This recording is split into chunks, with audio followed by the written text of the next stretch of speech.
Robert Frost was an American poet. He was much admired for his depictions of the rural life of New England and his realistic verse portraying ordinary people in everyday situations.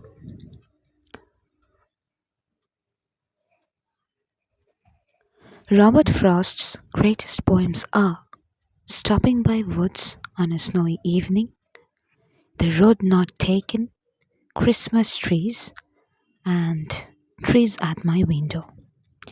According to one of Frost's biographers, Fire and Ice, the very poem which we are going to discuss, was inspired by a passage in Canto 32 of Dante's Inferno.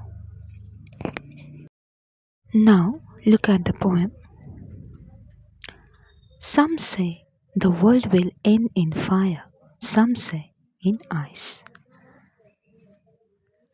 The poet begins the poem by juxtaposing two different concepts, out of which one the world would come to an end. These two things are fire and ice. Some scientists believe that the fire would be responsible for the destruction of the world. Now, this question might come to your mind. How would this happen? People holds a general opinion that someday the earth would burst, and because of that there would be huge explosions of fire. That fire would burn the world. In this way, everything would come to an end.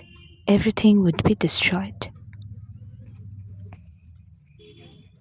While the others think that the ice would destroy the world.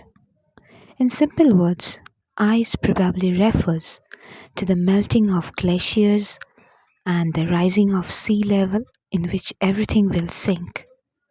Now, fire and ice mean something deeper and profound. Here is a strong metaphor in the poem.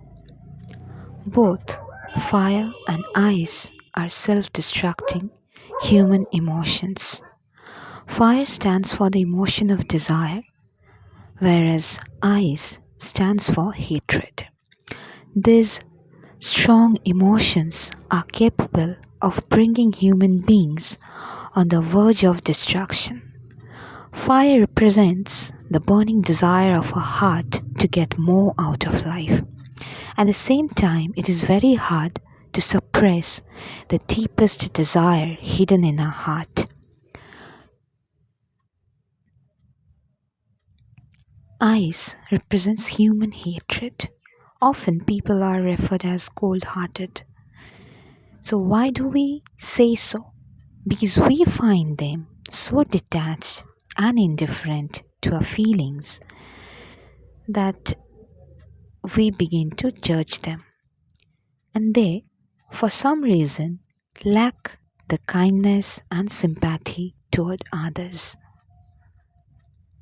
Now, coming to the next line.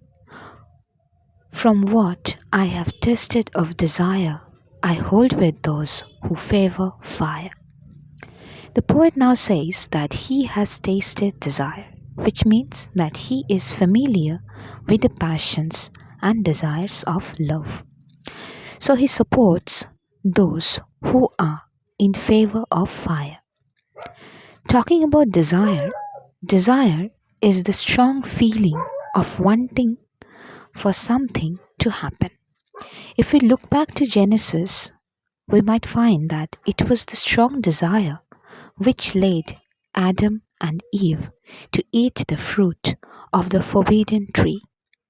It is the same desire which makes people greedy, materialistic, and deceitful.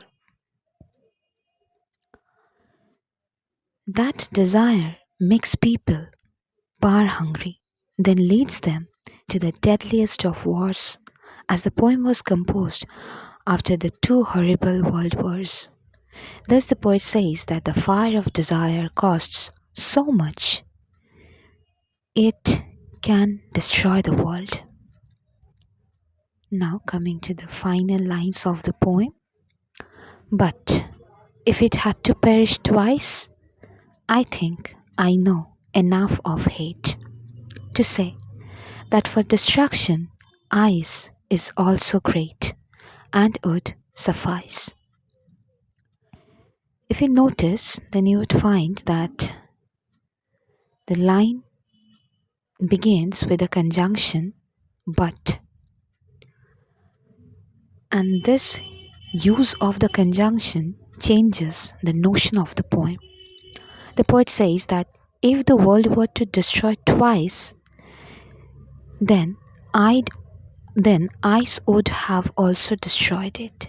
Ice is sufficient enough to destroy the world. If we look deeper into the meaning of the poem, we would find that ice refers to the coldness or hatred or the unforgiveness in the relationship. His experiences has taught him how far hatred can destroy things. So this time he is standing with those people who have supported ice. According to the poet, hatred has emerged because of desire. The poet is intentionally placing the two different concepts of fire and ice side by side. These weapons of fire and ice are equally dangerous in leading the world toward destruction. Thus, the poem very artistically brings into light the philosophy that people willingly let their emotions rule over them without justifying it.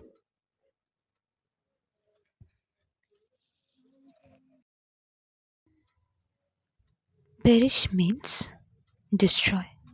The poet is saying that if the world were to destroy twice, then he would definitely support those